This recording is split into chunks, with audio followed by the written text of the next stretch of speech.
Bueno, bienvenidos nuevamente aquí a nuestros estudios de Secrets Unsealed. Vamos a estudiar esta primera sesión, el tema número 6 de la serie sobre los 24 ancianos. Parece mentira, pero ya llegamos a la mitad.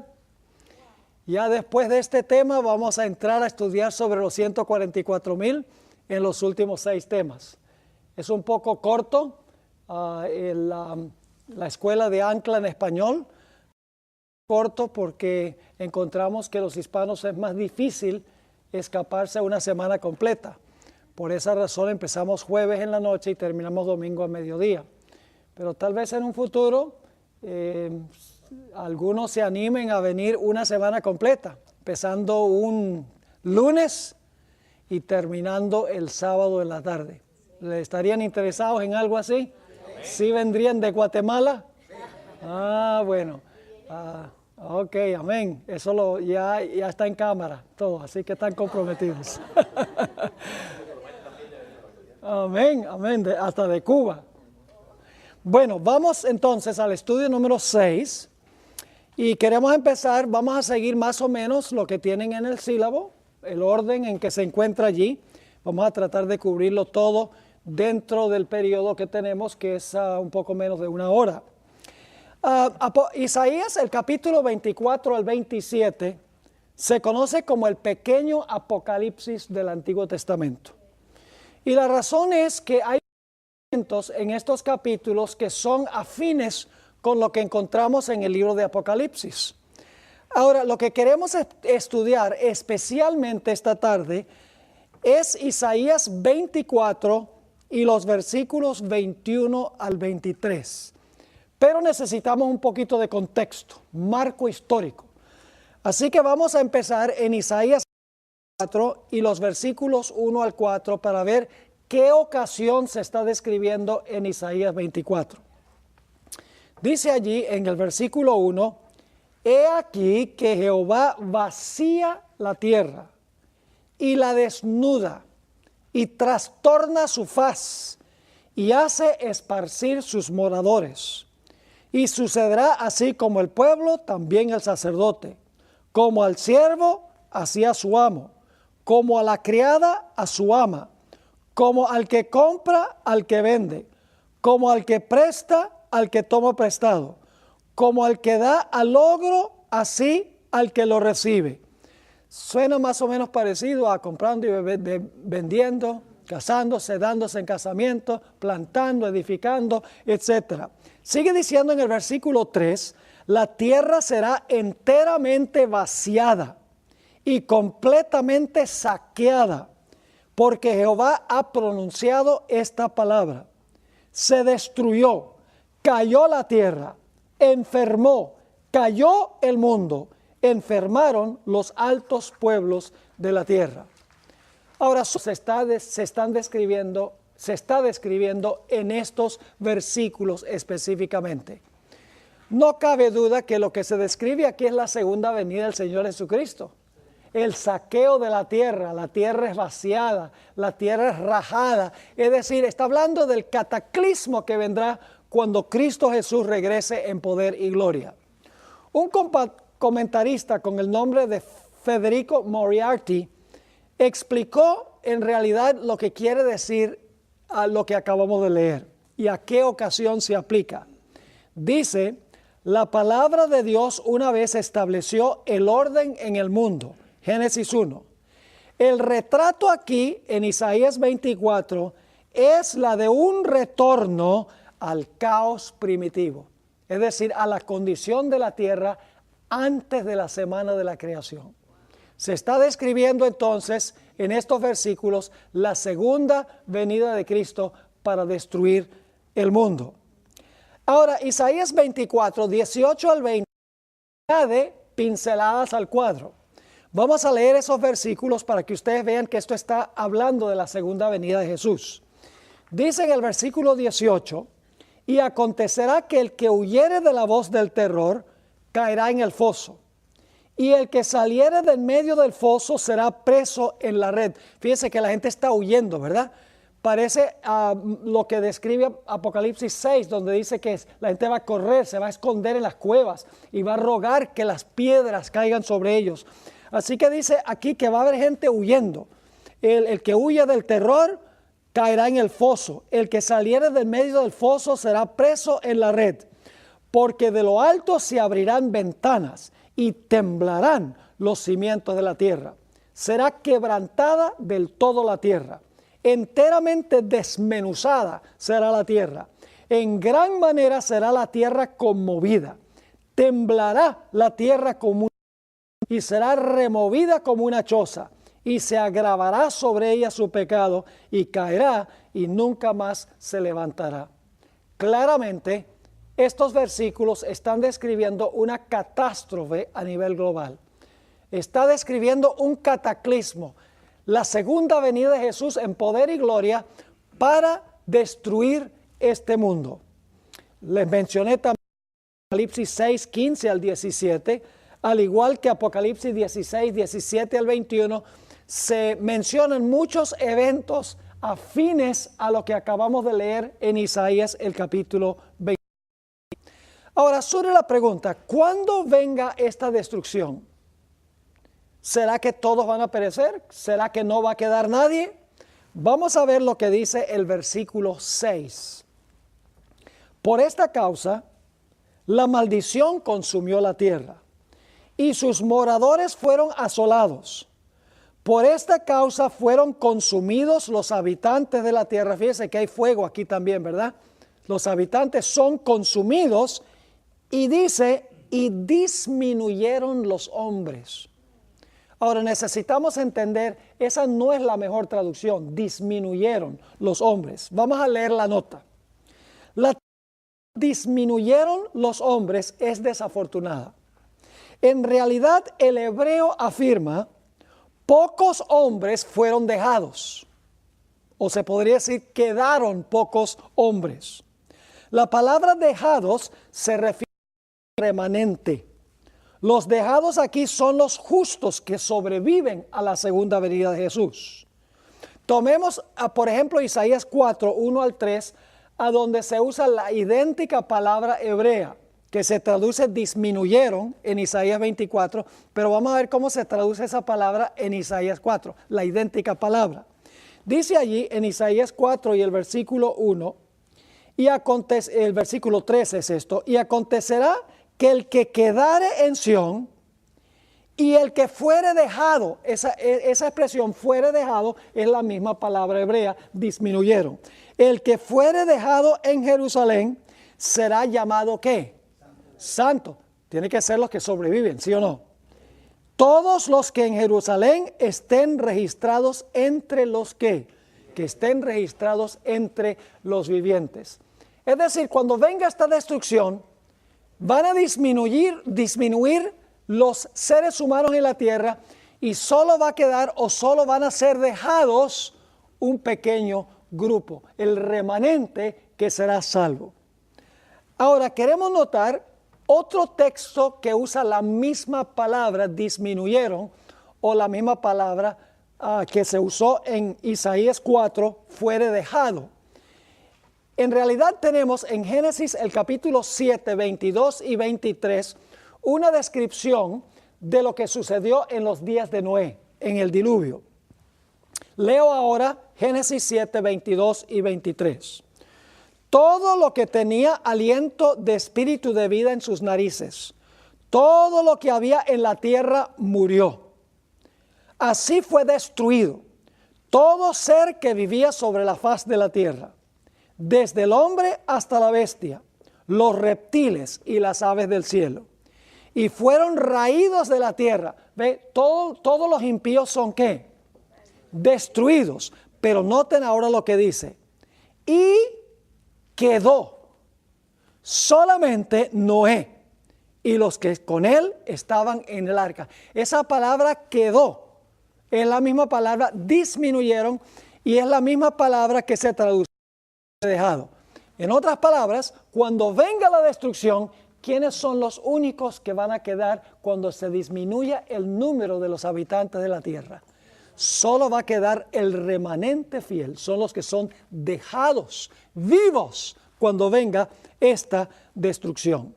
Esto nos ayuda a entender un poco un texto que encontramos en Mateo, el capítulo 24 y el versículo 40 y 41, a donde dice que cuando Cristo venga, uno será tomado y el otro será dejado. Generalmente los evangélicos dicen, bueno, el que es tomado se va para el cielo y el que es dejado se queda aquí en el planeta. Pero a la luz del uso de las palabras, el que es dejado cuando Cristo venga es el que queda con vida, es el remanente fiel. Y el que es tomado es el que es destruido. Uno puede demostrar eso con el uso de palabras en la Sagrada Escritura. Es decir, el que queda, el que es dejado, se salva porque es el remanente fiel, y el que es tomado por destrucción, decirlo. Ahora, en 1 de Pedro 3:20 nos dice cuál fue la disminución en los días de Noé. Dice allí, en 1 de Pedro 3:20, mientras se preparaba el arca, en que pocas personas, es decir, 8, fueron salvadas por agua. Se disminuyeron los hombres hasta quedar solamente ¿cuántos? Hasta quedar 8 personas. Esos fueron los que quedaron, fueron los que fueron dejados. Es decir, cuando Isaías 24 y el versículo 6 dice allí, disminuyeron los hombres o fueron dejados pocos hombres cuando venga la destrucción, esos son los que se van a salvar. Tenemos en Isaías una descripción de la gloriosa venida de Jesús para dejar vivos a los que son fieles y para destruir a todos los demás. Queremos estudiar empezando en el versículo 21. Isaías 24 y el versículo 21. Cuando Jesús venga y se realice este cataclismo, esta catástrofe global, la segunda venida del Señor Jesucristo, nos dice la Sagrada Escritura que Dios va a castigar a 2 grupos. Note lo que dice el versículo 21 de Isaías 24. Acontecerá en aquel día, ¿cuál día se ha estado describiendo? El día cuando va a ser vaciada, cuando va a ser destruida, cuando va a ser saqueada, la segunda venida. Dice, acontecerá en aquel día que Jehová castigará al ejército de los cielos en lo alto. ¿Cuál es el primer grupo que va a ser castigado? El ejército de los cielos en lo alto, pero hay otro grupo. Y los reyes de la tierra sobre la tierra. Hay un grupo celestial y un grupo terrenal que va a ser castigado cuando Jesús venga. Me gusta la forma como reza la Nueva Versión Internacional. Dice, en aquel día el Señor castigará a los poderes celestiales en el cielo y a los reyes terrenales en la tierra. Hay un grupo celestial que va a ser castigado y hay un grupo terrenal que va a ser castigado cuando el Señor Jesucristo venga a destruir este mundo. Ahora, ¿quiénes son los seres celestiales que van a ser castigados cuando Jesús venga? Vamos a Efesios 6 y el versículo 12. Ya veo que algunos de ustedes se dan cuenta para dónde vamos con esto. Efesios 6 y el versículo 12. Vamos a ver quiénes son los poderes celestiales. Dice, porque no tenemos lucha contra sangre y carne. ¿Quiénes serían esos? Sangre y carne. Seres humanos, ¿verdad? No tenemos luchas contra sangre y carne, sino contra principados, contra potestades, contra los gobernantes de las tinieblas de este siglo, contra huestes espirituales de maldad. ¿Dónde? En las regiones, ¿qué? En las regiones celestiales. ¿Quiénes son esos que están aquí como principados, potestades, gobernadores de las tinieblas y huestes espirituales en las regiones celestiales? ¿A quiénes se refiere eso? Se refiere a Satanás y sus ángeles. No tenemos lucha contra sangre y carne, contra seres humanos, sino que tenemos lucha contra poderes mucho mayores que esos. Vamos a leer la nota que tiene información muy valiosa. En las Escrituras, las huestes celestiales son ángeles. Y la expresión carne y sangre se refiere a seres humanos, Eso lo pueden ver en Hebreos 2 y el versículo 14. El apóstol Pablo aquí afirma que no estamos guerreando contra meros seres humanos, sino contra ángeles caídos. En otro sitio, el apóstol se refiere al capitán de estos seres como el príncipe de la potestad ¿de qué? De la potestad del aire. La hueste celestial que Dios castigará en la segunda venida son Satanás y sus ángeles. Es importante notar que inmediatamente después de describir el castigo de los reyes de la tierra, en Apocalipsis 19 y 20, se describe el atamiento de Satanás. Ahora, ¿cuál es el grupo terrenal que va a ser castigado cuando Jesús venga? Apocalipsis 19 y el versículo 19 lo dice.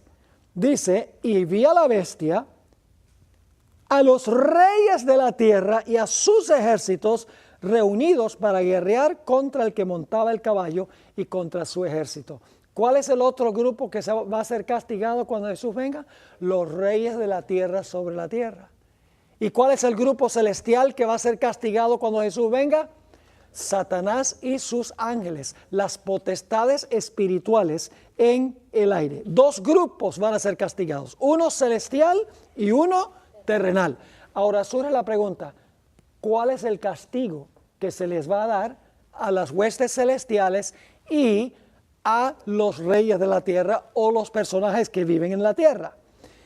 Vamos al versículo 22 del capítulo 24. Dice, aquí viene el castigo, y serán amontonados como se amontona a los encarcelados en mazmorra, y en prisión quedarán, ¿qué cosa? Quedarán encerrados. ¿Cuál es el castigo que van a recibir? Van a quedar, ¿qué? Encerrados en prisión. Ese es el castigo. Vamos a encontrar que el castigo tiene dos etapas. Esta es solo la primera etapa.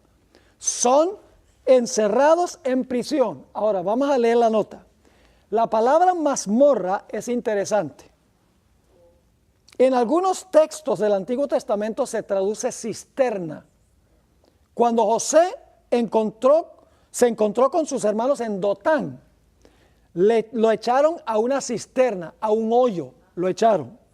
Noten Génesis 37, 24, la misma palabra mazmorra que se usa en Isaías 24. Dice, hablando de José, y le tomaron y le echaron, ¿dónde? En la cisterna. Literalmente en el hebreo es un hoyo. Lo echaron en el hoyo, pero la cisterna estaba vacía y no había en ella agua. Lo metieron en un hoyo bien profundo, en otras palabras, y lo mantuvieron allí aprisionado hasta que pudieran decidir qué iban a hacer con él. Ahora, lo mismo se usa para hablar del profeta Jeremías. En Jeremías 38 y el versículo 6, se habla de Jeremías, quien también fue echado en la mazmorra o en una cisterna, en un hoyo. Dice allí en Jeremías 38 y el versículo 6, entonces tomaron ellos a Jeremías y lo hicieron echar en la cisterna de Malquías, hijo de Amel, que estaba en el patio de la cárcel, y metieron a Jeremías con sogas. Y en la cisterna, es decir, la mazmorra, como se traduce en el capítulo 24 de Isaías, y en la cisterna no había agua, sino cieno, y se hundió Jeremías en el cieno. Ahora leamos la nota, muy importante. Tanto José como Jeremías fueron echados en la cisterna estando vivos. ¿De acuerdo? Estando vivos hasta que se decidiera qué se iba a hacer permanentemente con ellos. La palabra que se traduce cisterna no siempre se refiere a una cisterna. A veces se refiere a un hoyo. En los casos de José y Jeremías, la cisterna era un lugar de retención hasta que sus enemigos pudieran decidir qué hacer con ellos. Es decir, esta palabra mazmorra se puede usar para describir personas que son colocadas en un hoyo hasta que se decida qué va a suceder con ellos permanentemente. Pero esta palabra también se puede referir al lugar a donde son personas que están muertos, no vivos. Vamos a anotar eso. Isaías 38 y el versículo 18. Aquí la palabra esta, mazmorra, se traduce sepulcro. Es el lugar a donde se retienen a los muertos, encarcelados por la muerte. Dice, porque el Seol no te exaltará, ni te alabará la ¿qué? La muerte, ni los que descienden al... Esa es la mismita palabra que se traduce mazmorra. Dice, ni los que descienden al sepulcro esperarán tu verdad. Es decir, esta palabra se puede referir a un lugar donde se retiene gente viva hasta que se decida qué va a hacerse con ellos, y también se usa para describir la cárcel de la muerte a donde los muertos son retenidos también. Noten el Salmo 30 y el versículo 3. Aquí no se traduce sepulcro, sino que se traduce sepultura, esa misma palabra. Dice allí en el Salmo 33, oh Jehová, hiciste subir mi alma del Seol. Esa es la palabra sepulcro, del Seol. Me diste vida para que no descendiese a la ¿qué? A la sepultura. La misma palabra hebrea.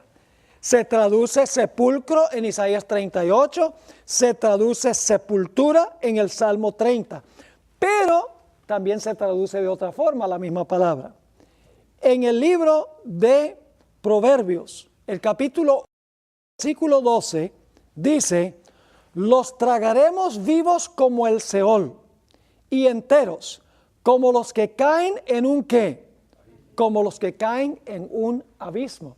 La mismita palabra se traduce ¿qué? Abismo. ¿Pueden pensar en otro lugar donde se usa esa palabra abismo? ¿Qué tal Apocalipsis, el capítulo 20? Donde dice que Satanás es echado ¿a dónde? Al abismo.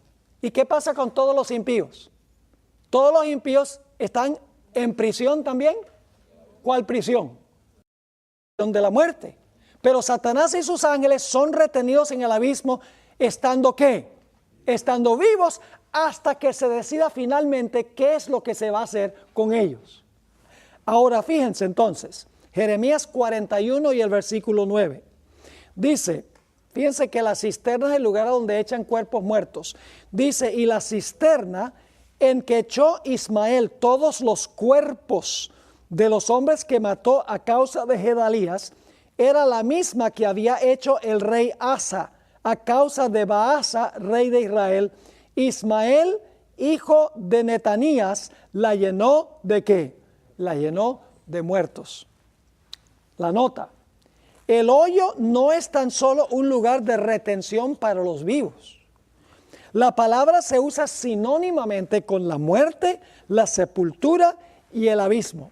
Y como veremos en unos momentos, los ángeles quedarán confinados allí estando vivos, mientras que los reyes de la tierra quedarán confinados a la muerte. La palabra abismo en Apocalipsis 20 es sinónima con la palabra hoyo. Ahora leamos en Apocalipsis 20, 2 y 3, a quién se le va a encarcelar en el abismo, en la prisión. Además de los muertos, van a estar en la prisión de la muerte. ¿Quién más? Apocalipsis 20, 2 y 3. Y prendió al dragón, la serpiente antigua, que es el diablo y Satanás, y lo ató por 1000 años. Y lo arrojó ¿a dónde? Interesante, al abismo, y lo encerró. Y puso su sello sobre él, para que no engañase más a las naciones, hasta que fuesen cumplidos 1000 años. Y después de esto debe ser ¿qué? Desatado por un poco de tiempo. Así que ¿quién es el que va a ser atado estando vivo en el abismo? Satanás. Y además de eso, sus ángeles. Porque dice los poderes celestiales, plural. Isaías nos dice que todos, el libro de Apocalipsis dice que Satanás, porque él es el originador y el instigador del pecado. Ahora, noten Apocalipsis 25, lo que pasa con los que murieron. Ellos permanecerán encarcelados por el sepulcro o por la muerte por 1000 años. Porque dice en Apocalipsis 25, pero los otros muertos, es decir, los impíos, los otros muertos no tornaron a vivir hasta que se cumplieran los 1000 años. ¿Está la milenio en otras partes de la Biblia fuera de Apocalipsis 20? Sí, claro. Ahora surge la pregunta, ¿Por cuánto tiempo van a quedar encerrados allí en el abismo? ¿Por cuánto tiempo van a estar los muertos encerrados por el sepulcro en prisión de la muerte y Satanás y sus ángeles en la prisión del abismo aquí en el planeta? ¿Por cuánto tiempo van a estar? Apocalipsis dice 1000 años, pero noten cómo lo expresa Isaías. Isaías el capítulo 24 y el versículo 22. Y quiero que leamos Apocalipsis 24, 22, la primera parte y luego entonces la segunda, que es donde me quiero enfocar. La primera parte del versículo 22 dice, y serán amontonados como se amontona a los encarcelados en mazmorra. Y en prisión quedarán encerrados, y ahora escuchen, y serán castigados, ¿qué? Después de muchos días. ¿Cuántas etapas consta el castigo de los poderes celestiales y de los reyes de la tierra? ¿Cuántas etapas de castigo? Dos. La primera etapa es cuando Cristo viene, se destruye la tierra y son echados en la prisión o en la mazmorra. Pasan muchos días y después de los muchos días son ¿qué? Son castigados. ¿Cuántas etapas tiene el castigo? Dos.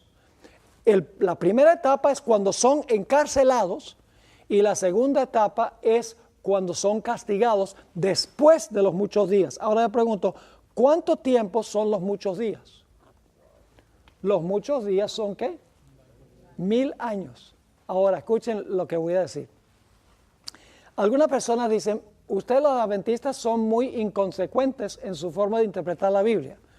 Porque ustedes dicen que los periodos de tiempo en las profecías hay que interpretarlos simbólicamente. Es decir, 1260 días son años. Tiempo, la mitad de tiempo, años. 2300 días son años. Pero ¿por qué no hacen lo mismo con los 1000 años? Porque no dicen que la expresión 1000 años también es simbólico. La razón es muy sencilla. La Biblia aplica el principio. Porque en Isaías dice que serán encerrados por muchos días, mientras que Apocalipsis dice 1000 años. Los días equivalen a años. Cuando uno compara los dos textos. ¿Me están entendiendo lo que estoy diciendo? Ahora, fíjense, el castigo de los impíos no es cuando Cristo venga. Satanás será encarcelado, los impíos morirán, pero ese no es el castigo. Esa es la primera etapa de su castigo. Son echados en prisión. Pero después de muchos días viene el castigo final. Apocalipsis 20 y el versículo 7 al 9 dice, cuando los 1000 años se cumplan, Satanás será suelto de su ¿qué? Estaba en Isaías 24, la mismita palabra. Dice, Satanás será suelto de su prisión. ¿Qué será suelto de su prisión? ¿Cómo es que Satanás es suelto de su prisión? Muy sencillo. Los impíos son soltados de la prisión de ellos. ¿Cuál era la prisión de los impíos? La muerte, el hoyo. Y mientras ellos están en el sepulcro, ¿qué pasa con Satanás? Satanás está vivo, pero ¿está qué? Atado, en prisión. Pero cuando resucitan los impíos, salen de la prisión y como resultado Satanás ¿qué? También sale de la prisión de él.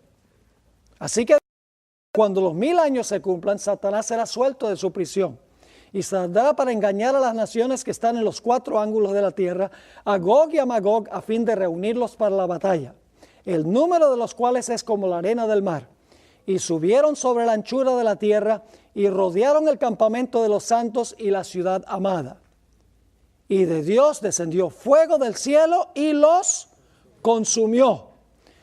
Esa es la segunda etapa del castigo. Allí ya son destruidos. En la primera etapa del castigo son retenidos. Después de muchos días o 1000 años, ahora son destruidos. ¿Está claro ese punto? Y entre esos dos puntos de tiempo, en el cielo, el pueblo de Dios los va a estar juzgando. A Satanás y a sus ángeles y a los impíos que están en la prisión de la muerte. Ahora, ¿qué sucede después que los impíos son destruidos? Fíjense, ahora viene la parte más emocionante. Dice en Apocalipsis, el capítulo 21 y el versículo 2, y esto sucede antes de que sean destruidos, pero quiero que noten este punto. Yo, Juan, vi la santa ciudad, la nueva Jerusalén, que descender del cielo de Dios, dispuesta como una esposa ataviada para su marido. Es decir, después de los 1000 años, los impíos están afuera, la ciudad ha descendido a la tierra, los impíos se preparan para atacar la santa ciudad, una hermosa ciudad como una esposa ataviada para su marido. Ahora, lo interesante es que en la ciudad, algo en cuanto al sol y la luna. Note lo que dice Isaías 24 y el versículo 23. La luna se avergonzará y el sol se avergonzará. ¿Cuándo es que la luna se va a avergonzar y el sol se va a confundir? Fíjense. Cuando Jehová de los ejércitos haga ¿qué cosa? Reine en el monte de Sión y en Jerusalén. Ahora paremos un momentico allí. Después de la destrucción de los impíos, la nueva Jerusalén, ¿no es así? Desciende la nueva Jerusalén. Cuando los impíos son destruidos, se ve a Dios en la ciudad. Dicho sea de paso, también el monte de Sión, porque los 144,000 están parados sobre el monte de Sión. Dice en Apocalipsis el capítulo 14. Así que desciende la nueva Jerusalén, los destruidos, y entonces dice, la luna se avergonzará y el sol se confundirá cuando Jehová de los ejércitos reine en el monte de Sión y en Jerusalén. Y ahora viene el detalle. Posiblemente ustedes estaban pensando, bueno, ¿y qué? ¿Dónde están los ancianos aquí? Aquí están. Cuando Jehová de los ejércitos reine en el monte de Sión y en Jerusalén, ¿y delante de qué? Y delante de sus ancianos sea glorioso. Después de los 1000 años, cuando descienda la santa ciudad, Dios va a reinar en Sión y en Jerusalén delante de sus ancianos. Ahora, ¿qué ancianos? Delante del cual va a gobernar Dios. Ya lo hemos estudiado, ¿sí o no? ¿Quiénes son los ancianos? Los ancianos son los representantes de todo el universo. Después que termine el pecado, Dios va a continuar con su concilio celestial. Todavía va a gobernar en Sión, delante de sus ancianos. Ahora usted dice, pero pastor, ¿qué es eso cuando dice la luna se avergonzará y el sol se confundirá? Apocalipsis lo explica. Apocalipsis 21 y el versículo 23. De la misma ciudad, la nueva Jerusalén, y declara, y tenemos que tener cuidado aquí en la forma como lo leemos, la ciudad, ¿cuál ciudad? La nueva Jerusalén. La ciudad no tiene, ¿qué? No tiene necesidad de sol ni de luna. Es decir, ¿qué va a pasar con la luna? La luna se va a avergonzar. ¿Y qué va a pasar con el sol? El sol se va a confundir. Dice, la ciudad no tiene necesidad de sol ni de luna que brillen en ella, porque la gloria de Dios la ilumina y el Cordero es su lumbrera. Ahora, permítame explicar lo que quiero decir, porque algunos dicen que no va a haber sol ni luna. En el futuro no hay sol ni luna. El texto no dice eso. El texto dice, en la ciudad no hay necesidad de sol ni de luna. No en toda la tierra, en la ciudad. Y no es que no haya, sino que no se necesita. Ahora, permítame darles una ilustración. Ustedes salieron hoy a comer. Es un día radiante, ¿verdad? Con mucho sol. Ahora, yo quiero que ustedes se imaginen que yo estoy afuera y tengo una linterna prendida, estoy caminando con la linterna alumbrando el suelo. ¿La luz en el piso? No se ve la luz. Está prendida, pero la luz no se ve. ¿Por qué no se ve la luz? Porque la luz del sol es tanto más brillante. No hay necesidad de sol ni de luna en la ciudad, porque la luz de Dios deslumbra la luna y el sol, pero sí va a haber luna y sol. Lo que pasa es que la luz de Dios es tan gloriosa que el sol y la luna ni siquiera se van a avergonzar, como dice en el libro de Isaías. ¿Está entendiendo esto? En la ciudad no hay necesidad de sol ni de luna. Y sí va a haber sol y luna, mi pueblo. Cuando la santa ciudad descienda a la tierra va a haber sol y luna, porque la Biblia dice que vamos a ir de mes en mes y de sábado en sábado a adorar delante de Dios. Y usted no puede ir de mes en mes y de sábado en sábado, al menos que haya meses y al menos que haya días. Y el día se mide por el levantar y el ocultar del sol. Ahora, necesitamos hablar un poco sobre la vida futura y luego vamos a enfocarnos en los ancianos. Apocalipsis 21 y el versículo 1. Qué lindas promesas. Vi un cielo nuevo y una tierra nueva, porque el primer cielo y la primera tierra pasaron y el mar ya no existía más. ¿Qué hará Dios después de haber desarraigado el pecado del universo?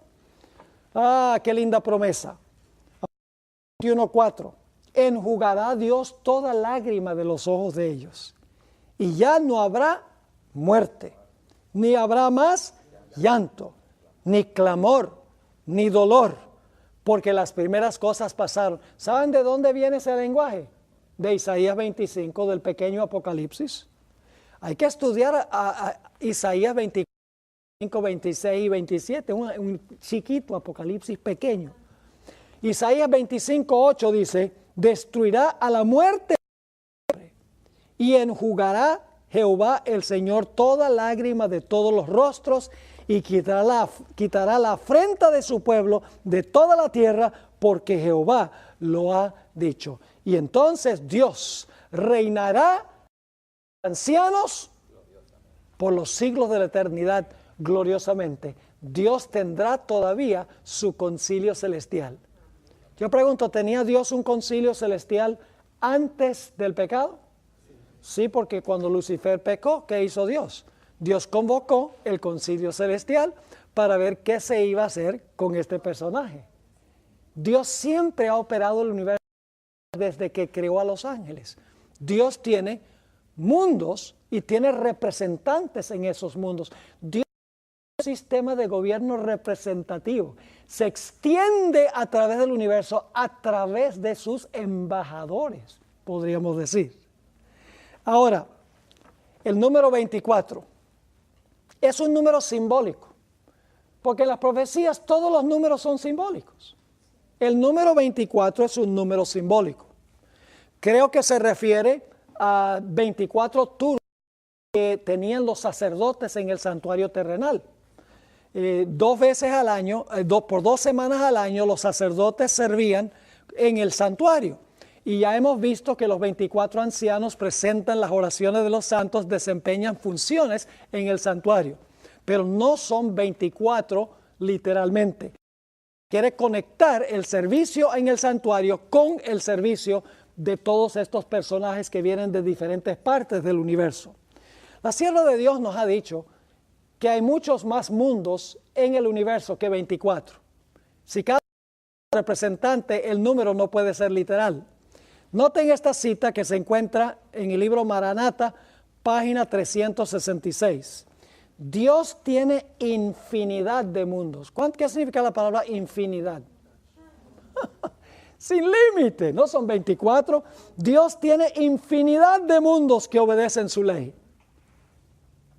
Ahora, si los mundos obedecen la ley, son los habitantes los que están obedeciendo, ¿sí o no?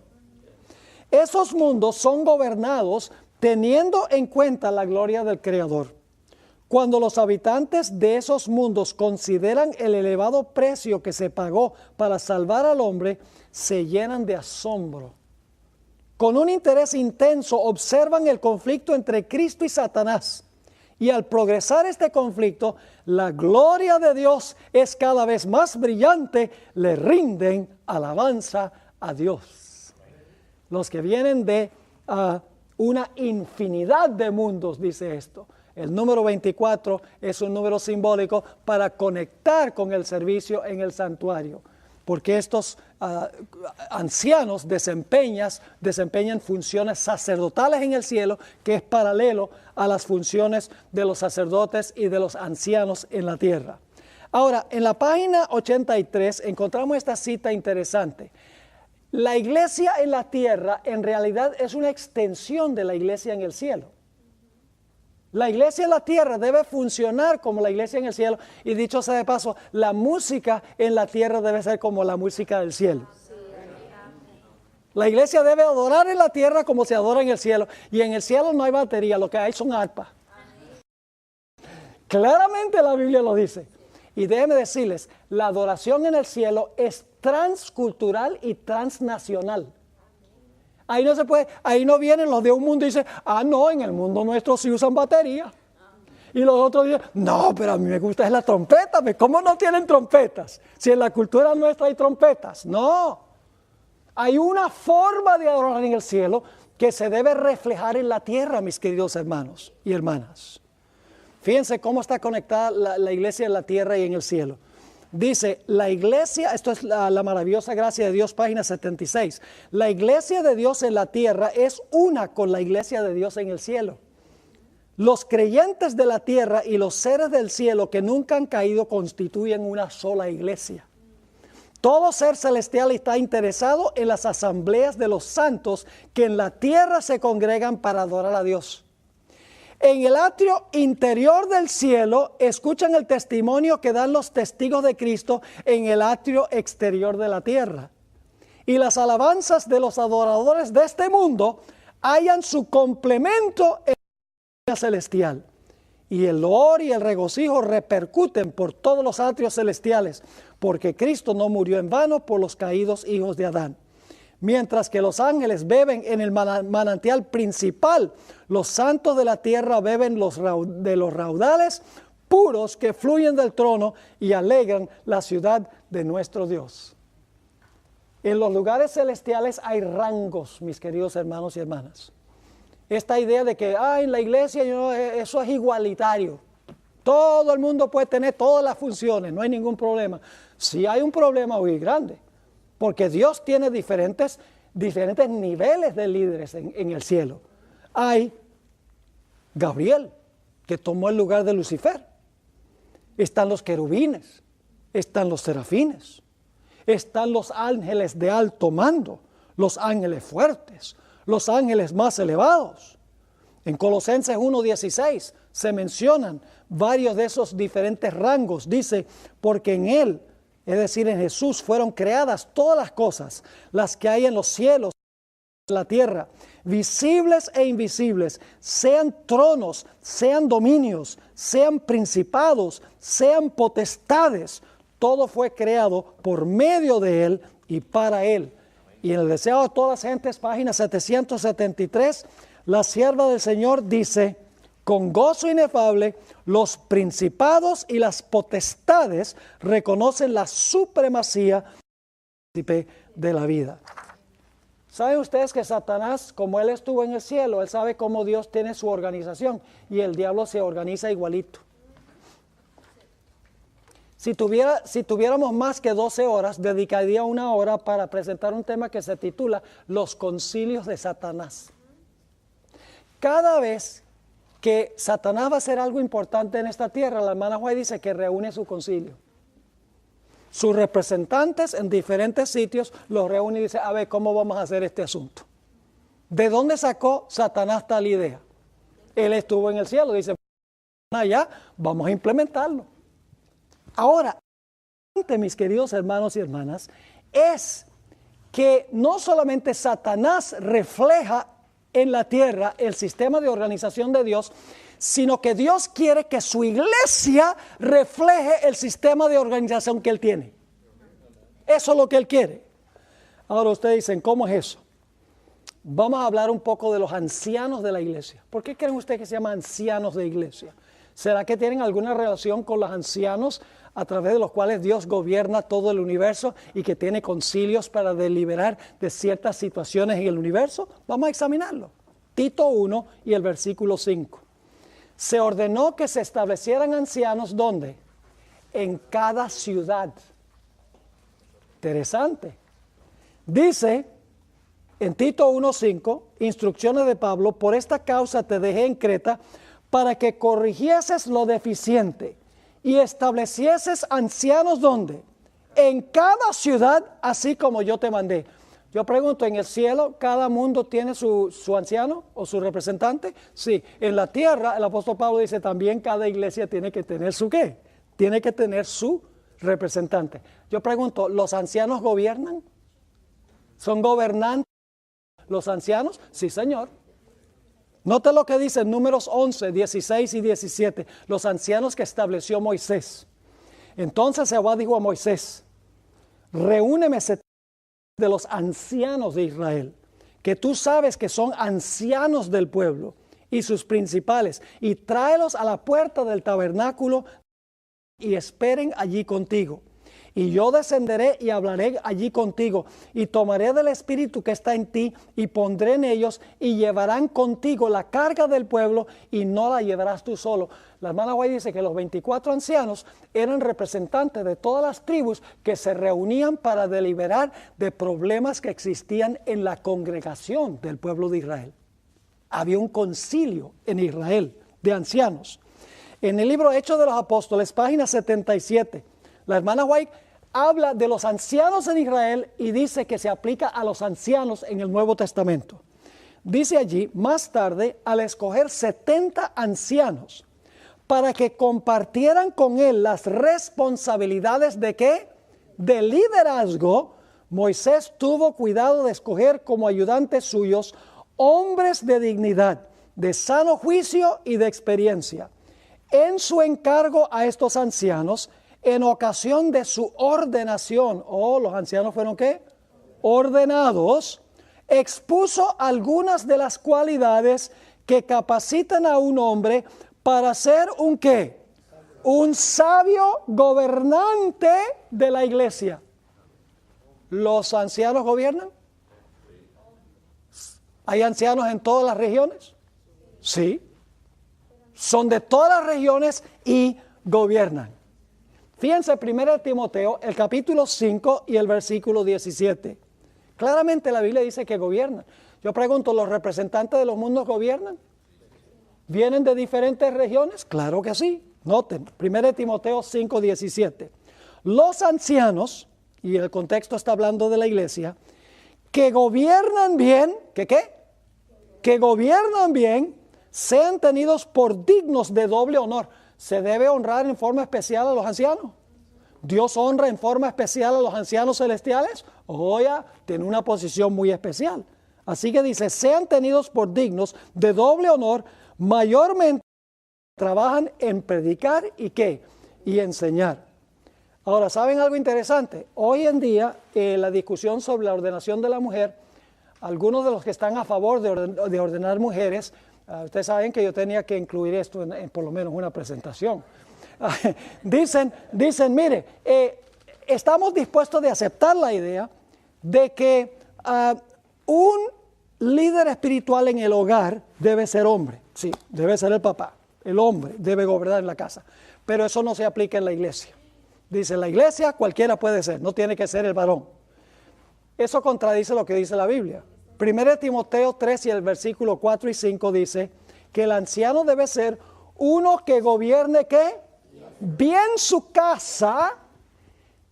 Que gobierne bien su casa.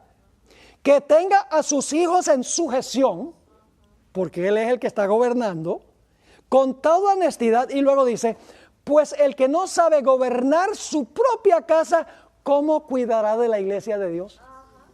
Ser un gobernante sabio en la casa es una condición para ser un gobernante sabio en la iglesia. Mis queridos hermanos y hermanas, ese es el patrón de Dios. Puede ser que nosotros queramos cambiarlo y variarlo y decir que nuestra cultura no se aplica, pero mis queridos hermanos y hermanas, se aplica, es universal. Ahora yo pregunto, ¿los ancianos también en la época de los apóstoles se reunían en concilio para deliberar sobre asuntos? Noten Hechos el capítulo 15 y el versículo 6. Está hablando del concilio de Jerusalén. Dice, y se reunieron los apóstoles y los ¿qué? Y los ancianos para conocer de este asunto, el asunto de la circuncisión. Había división en todas las iglesias. Y por lo tanto había que decidir si los gentiles tenían que circuncidarse o no. ¿Cómo se iba a resolver este problema? Bueno, Pedro tenía que decir, así mando yo y ya. No. Yo pregunto, cuando hay algún problema a nivel universal, Dios podría decir, yo conozco todas las cosas y así va a ser, y a mí no me interesa lo que piense nadie. ¿Dios podría hacer eso? Hipotéticamente podría, pero Dios no obra así. ¿Qué hace Dios? Dios dice, mira, este es un problema, el problema de Lucifer es un problema universal, afecta a todo el universo. Entonces dice, vengan los delegados de todo el universo. Eso fue lo que pasó en el libro de Job. Y ahora vienen todos los ancianos de todos los rincones, como en la conferencia general se van a reunir todos los representantes, vienen y deliberan sobre el problema para llegar a una solución. Hechos 16, 4 y 5, al pasar por las ciudades, les entregaban las ordenanzas que habían acordado los apóstoles y los ancianos que estaban en Jerusalén. Se tomó la decisión y ahora llegó a ser ley para todos los, para que las guardasen. Así que las iglesias eran ¿qué? Confirmadas en la fe y aumentaban en número cada día, porque el concilio de los ancianos había tomado la decisión.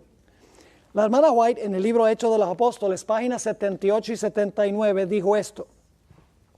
El orden mantenido en la primitiva iglesia cristiana la habilitó para seguir firmemente adelante como un disciplinado ejército revestido de la armadura de Dios. La iglesia debe funcionar como un ¿qué?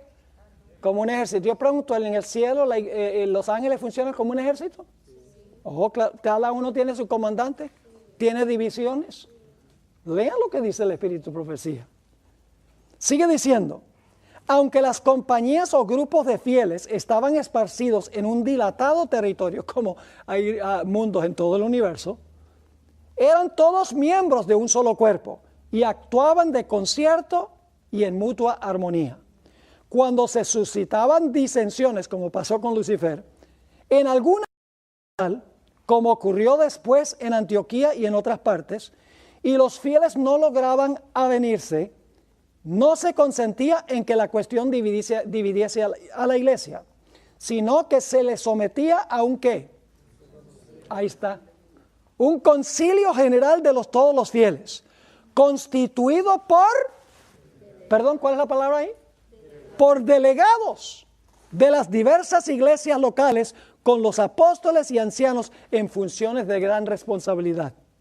Así, por la concertada acción de todos, se desbarataban los esfuerzos que Satanás hacía para atacar a las iglesias aisladas y quedaban deshechos los planes de quebranto y destrucción que forjaba el enemigo. ¿Están captando la idea? La iglesia debe funcionar como funciona Dios a nivel universal. Ahora vamos a resumir cuál es el rol de los ancianos. Entonces, los ancianos eran gobernantes y supervisores de sus respectivas áreas geográficas. ¿Les quedó claro eso? Yo pregunto, ¿un anciano en Jerusalén podía gobernar en Antioquía? No. Era gobernante de su iglesia, el representante de su iglesia. Y cuando había un concilio, él iba representando a la iglesia.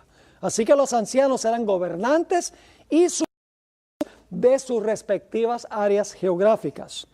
En segundo lugar, los ancianos sirvieron como ¿qué? Como representantes de la región geográfica a donde ellos servían. Punto número 3. Asistían a un concilio como delegados de todos los rincones del imperio para deliberar sobre asuntos relacionados con el bienestar de la iglesia mundial. Punto número 5.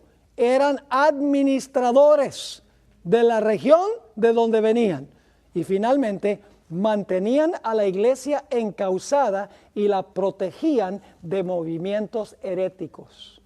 ¿Ustedes creen que en el cielo también los ancianos protegen a la iglesia celestial de movimientos heréticos? Ustedes recuerdan que leímos una cita de la hermana White, a donde la hermana White no se pueden retirar del puesto donde Dios los ha colocado, porque si se retiran, estarían en peligro de caer bajo los sofismas del enemigo. Es decir, una de las funciones de los ancianos en la economía celestial es proteger de las artimañas de Satanás. Así que el libro de Isaías nos dice cuál va a ser la función de los ancianos en la eternidad. ¿Cuál ha sido su función en el pasado? Dios tiene un estilo de gobierno no democrático, sino un estilo de gobierno que es república. Gobierna a través de sus representantes. Es casi como el gobierno de los Estados Unidos y otros países. Vienen representantes de cada región al Congreso, senadores de cada región al Congreso, y toman decisiones que tienen que ver con el funcionamiento de todo el país de los Estados Unidos. Es un gobierno a donde todos los rincones del país tienen su voz y su voto y pueden hacer su contribución al funcionamiento del país. Así es que hace Dios en el cielo. Es decir, que en esta tierra los gobiernos representativos se copiaron de Dios. Y dicho sea de paso, se copiaron también en el sistema judicial que nosotros mencionamos. En el sistema judicial, 3 pasos: investigación, sentencia y ejecución de la sentencia. Igualito que hace Dios. ¿Qué hace Dios primero? Hace un juicio investigador en el santuario celestial, abre los libros, muestra la evidencia ante el jurado celestial. El jurado celestial mira la evidencia y entonces dice, este individuo es ¿qué? Es culpable. O este individuo es inocente. Y luego dicen, ¿cuál va a ser la sentencia? Bueno, si se halla culpable, la sentencia o el castigo es conforme a su obra. Y entonces llega el momento cuando se implementa el castigo. Es decir, el sistema judicial en la tierra funciona de la misma manera que el sistema judicial de Dios en el cielo. Y la iglesia debe funcionar en armonía con la iglesia celestial. Por eso, cambiar el sistema de Dios en la tierra es algo muy serio. Este asunto de la ordenación de la mujer no es un asunto de poca monta, porque es cambiar el orden que estableció Dios para gobernar la iglesia, que debe reflejar la forma en que Dios gobierna todo el universo.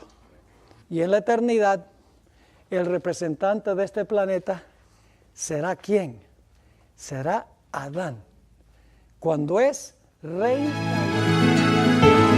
será nuevamente el Padre y el representante del planeta cuando se hagan reuniones celestiales para deliberar sobre el mejor funcionamiento del universo.